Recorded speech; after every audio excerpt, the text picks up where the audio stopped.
Na hii ni omega omega 3 ambapo iko namna hii. Hii omega ni mafuta ya samaki ambayo anatokea kwenye bahari ya Antarctic huko mbali ambapo hakunaga uchafu wala takataka yoyote. Kazi zake kubwa ni 3 ama 4.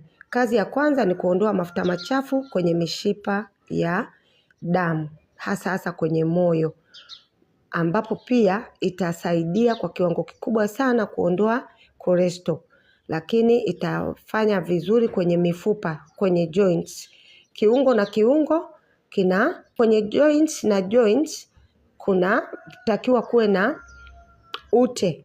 Kwa hiyo itarudisha ute vizuri, na pia inafanya vizuri kwenye masuala mazima ya brain, kumbukumbu, hasa kwa watoto, na inafanya vizuri sana kwa mama wajawazito, na pia kwenye swala zima la macho. Mtu akitumia hii anaona vizuri, yani macho yake yanaenda anakaa vizuri.